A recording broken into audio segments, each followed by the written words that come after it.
How's your family? Since when do you care about any of that? I'm adopting a facade of caring.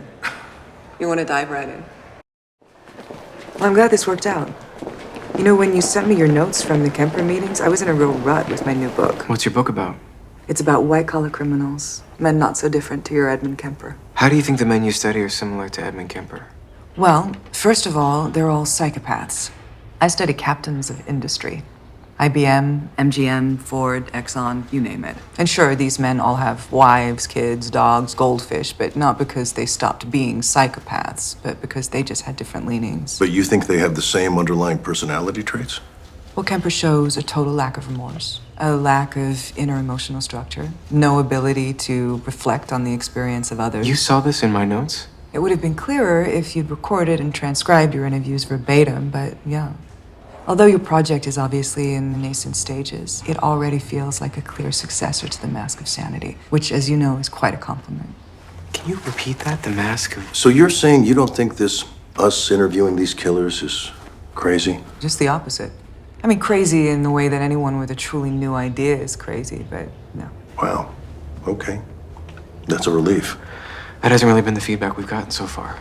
Actually, this is the only feedback we've gotten so far. Well, these men are just sitting here, locked up, and we're too afraid of the morality of it to see the far-reaching value of their insights. Far-reaching in law enforcement. Into behavioral science, early detection, criminology, you name it. Wow, yes.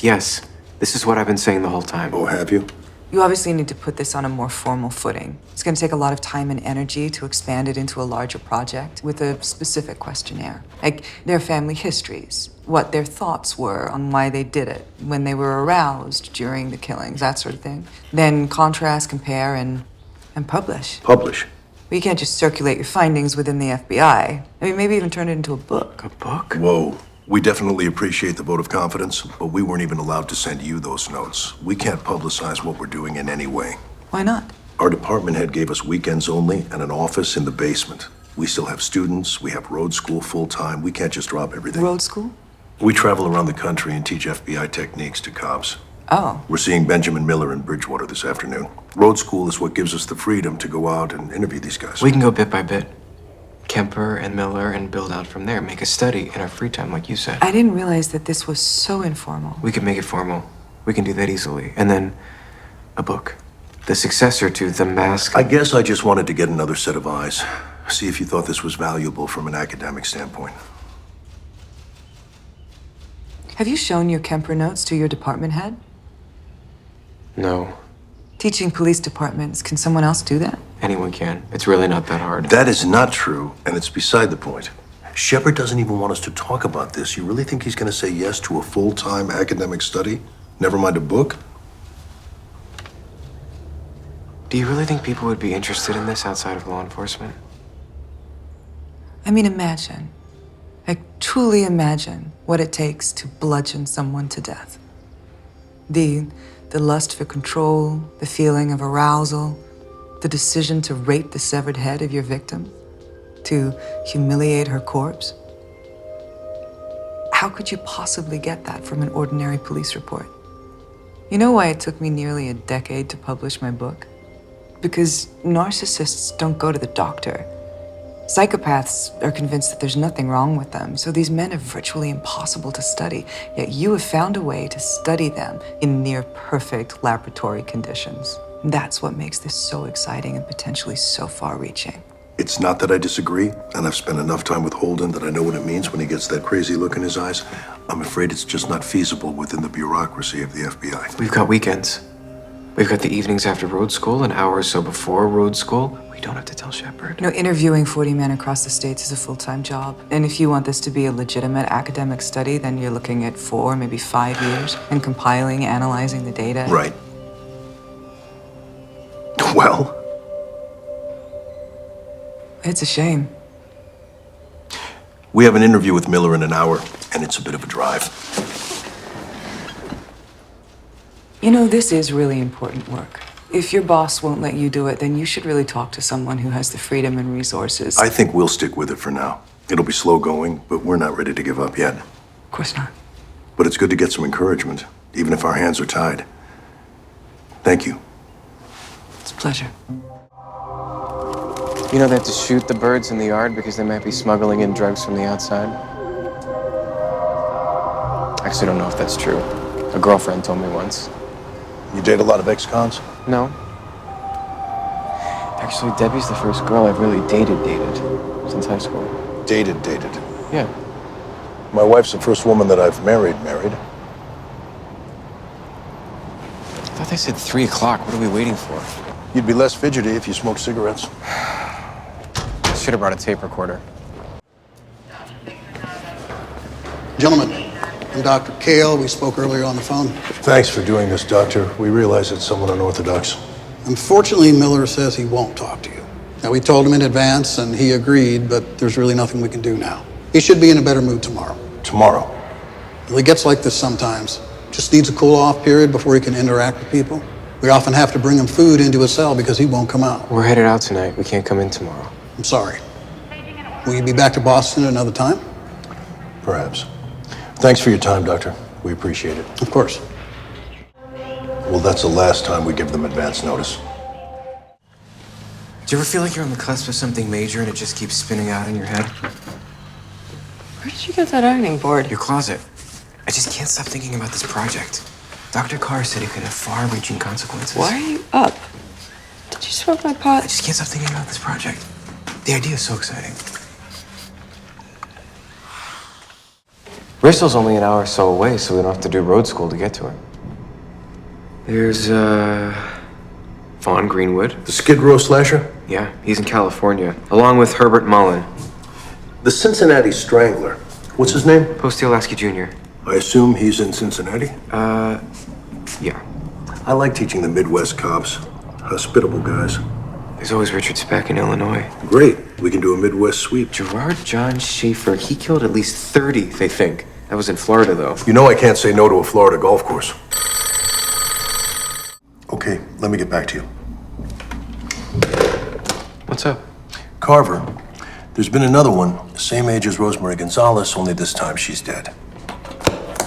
Bill, my God. We're vindicated. What's the matter with you? An old lady was just murdered.